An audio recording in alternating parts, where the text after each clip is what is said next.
Hey guys, welcome back. Today I'm going to tell you a true story that seems a little bit dumb, but it has a really interesting twist to it at the end. So make sure you stick around to the end. About 10 years ago, I was coaching an older guy, and he said, we've been talking, Samson, about tournament performance, and I thought of one thing that would enhance my tournament performance. I said, okay, what is it?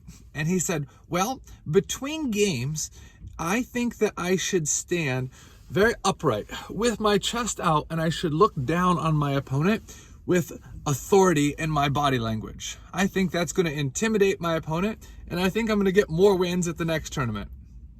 I kind of laughed and brushed him off, and I just said, you know what? I really think that you should focus on your own game and focus on your own performance and focus on what you need to do instead of some kind of intimidation factor with putting your chest out and looking like some kind of an authority figure.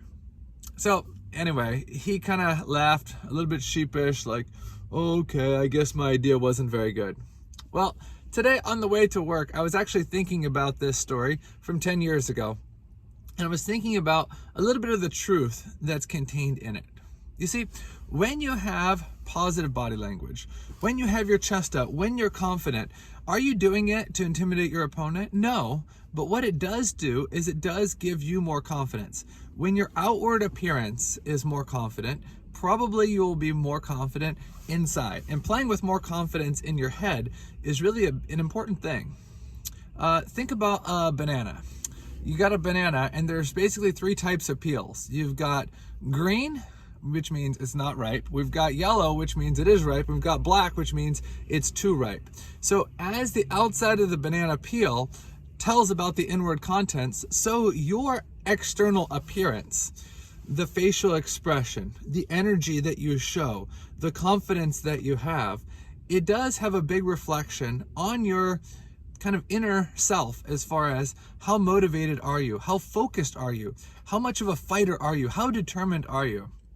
So even though I disagree with this student from 10 years ago saying, well, putting your chest out and looking down on them between games like, I'm gonna beat you, kid, even though I don't really feel like that's a good way to do it, I do agree with his point that having more confidence and standing in a confident way and walking to get the ball in a confident way and stepping back between points and having confident body language, what does it do? It shows that there's probably confident thoughts going on in your mind. So if you want to make progress this year, it's not just a matter of hitting your forehand and backhand better and going to the gym every day and practicing more. It's also about having more confidence in what you currently have.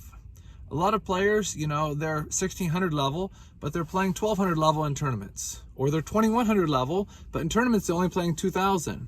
Or they're 2700 level, but in tournaments they're only playing 2500. So they're not able to get the most out of their game, not because they don't have the skill set, but because they don't have the self-confidence. Confidence comes from two things: having the skills and trusting the skills. Once you've got the skills, it's only a matter of disciplining yourself to believe in those skills.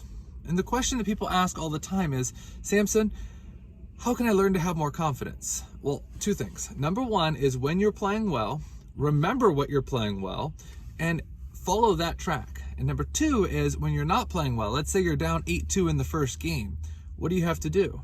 You have to be able to come up with a good game plan. You've got to be able to problem solve, and you've got to be able to say, in this next point right here, what am I able to do better? In this next game, what am I able to do better? So even if you're winning or even if you're losing, you can go into the next point with confidence if you have the right mindset.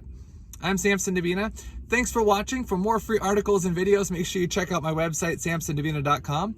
Also, if you're watching this on YouTube, make sure you hit that like and subscribe button right down below so you'll be notified for any new videos that come up. I'll see you soon.